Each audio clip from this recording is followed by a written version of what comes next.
Hello everyone, this is Al-Fadi and I want to welcome you back to another video of our new series on the search for Muhammad. We've been talking about some of the problems that are basically being uncovered, which contradict the traditional historical information that we have about Muhammad, for instance, or Mecca, or even other things related to the origin of Islam. Today we're going to continue along this line, and we're going to take a look at two important parts of the history of Muhammad. One, for instance, has to do with the so-called the HIJRA, where the Islamic calendar basically started it when supposedly Muhammad and Abu Bakr left Mecca because they were being persecuted and there was a threat to assassinate him, and left at night, left his cousin Ali in bed, and went to a cave, and and a spider basically covered that cave and protected them, and that's why we have a chapter on a spider. But nevertheless, Muhammad ended up basically going to Medina, and that started what we call the Islamic calendar. In fact, if you want to look at the Islamic date is totally different. It's 1400 plus. Why? Because that basically commemorate the date when Muhammad migrated from Mecca to Medina. And then we're going to look about another thing that has to do with the name Mecca itself. So I'm going to let, of course, no other than Dr. J. Smith to unpack these two problems for us. Dr. J, thank you again for being here with us. Well, it's good to be here. Thank you so much. What's going on with the Hijra and also Mecca? Okay, well, here we got, and this is fascinating because when we talk about the Hijra, we're talking about the Abbasid view of the Hijra versus what really did happen in 622. By the time the Abbasids finally write this down, they have a whole different narrative than what actually did happen in 622. Now, you know what happened in 622. In 622 is when Heraclius, the Byzantine emperor, comes and destroys the Sassanians, who had been the oppressors of the Arabs, mostly all Christians, and of course, some of them are Persian, but they are mostly the Lakhmids and the Ghassanids. These are the people that were under the oppression of the Sassanids, and that's why when Heraclius destroys them, he destroys this oppression. That became a huge year, and that's when haven't got to him yet, but Ilyas ibn Qabisa comes into the picture, because he is the one that actually changes his allegiance and actually supports then the Arabs. And that's when you see what's happening in the 7th century. But that's not the story we get by the 9th and 10th century, 200 to 300 years later. This story has this Muhammad that they have now created as their prophet to give that identity in the prophetic line. This is when he's moved from a city called Mecca to Medina. And of course, they point to that event. In chapter 2, looking at this same idea. But let's go back and let's go to the slide and let's start bringing this up. So let's open the slide, and there you have the first reference. Now, it's fascinating. You don't have any reference to the Hijra, which means movement. It means like an exodus, doesn't it? Right.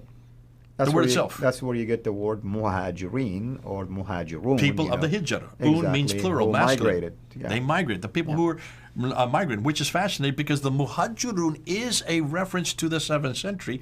The Arabs would call them some muhajirun, and these would be nomadic people, the people who are always moving from place to place to place. The muhajirun, the people who are moving. That word then is now implied and it's first written down by Ibn Ishaq. Hold on a minute. Didn't we just talk about Ibn Ishaq earlier?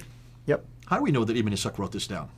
Well, I mean, we found out that Ibn Ishaq wrote it later. We have nothing about Ibn Ishaq. So actually, it's Ibn Hisham that actually writes this down. It is Ibn Hisham who then introduces this in the 833. That's the 9th century. Let's go back to the slide again. So Ibn Hisham has to rewrite what he says was written by Ibn Ishaq. Obviously, this is now the narrative that the Abbasids want you to believe.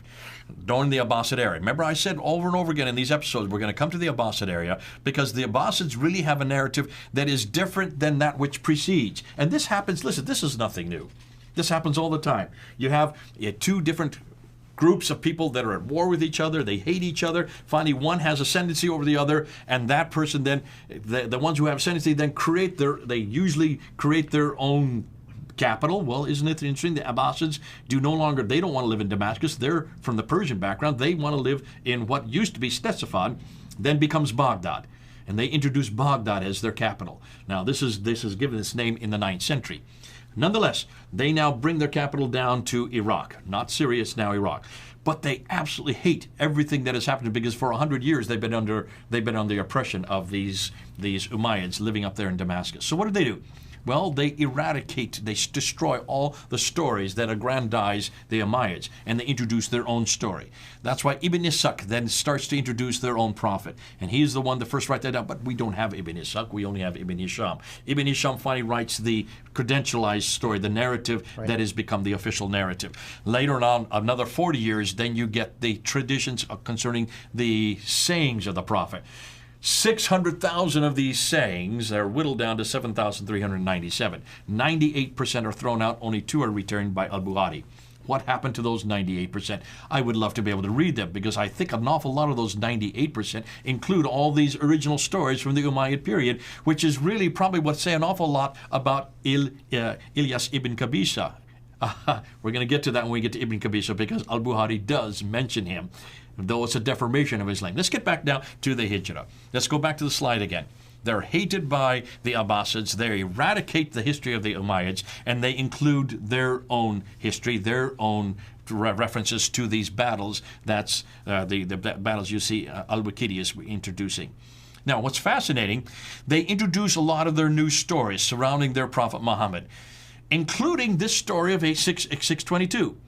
Because they need this to give him a handle for himself in the 7th century.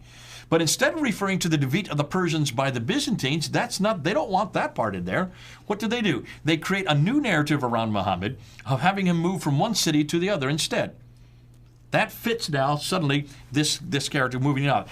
Murad was really good. Murad, the guy from Middle East, he speaks and he reads Arabic and Aramaic, and he's going back and he's saying, take a look, and you will see that when you look at all these traditions that are in the Quran, if you look at these traditions, have you noticed that they all take they take an awful lot of the same stories, the biblical prophets, and they apply it to Muhammad. So a lot of things that happened to him.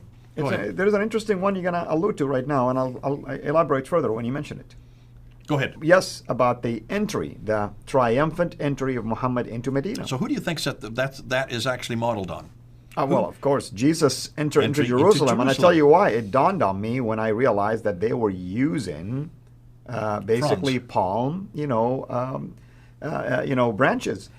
Technically speaking, that's exactly what happened when Jesus entered into Jerusalem. So if you are trying to recreate in your prophet many of the things that have come from before, from the other prophets, and you want him to be the seal of the prophets, you want him to be the greatest of all prophets, don't you take these stories that you have borrowed already in the Quran, they're already in the Quran, and you then take the same stories and you aggrandize it and apply it to your own prophet, including this example of him coming into Jerusalem. Exactly. Much the same thing, these palm fronds. And they were singing, saying, Tala al-Badru alayna, meaning the moon has just appeared, or the light has just appeared, and they changed the name of the city from Yathrib to Medina.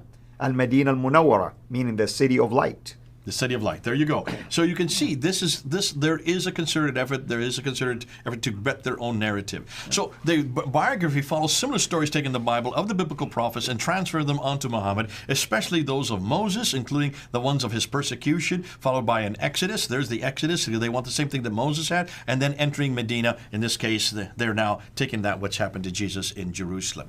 This is symptomatic of what you do when you now become the leader. When you become and you now are the new men on the block, the new culture. You need to introduce and aggrandize yourselves and, of course, your man in your book.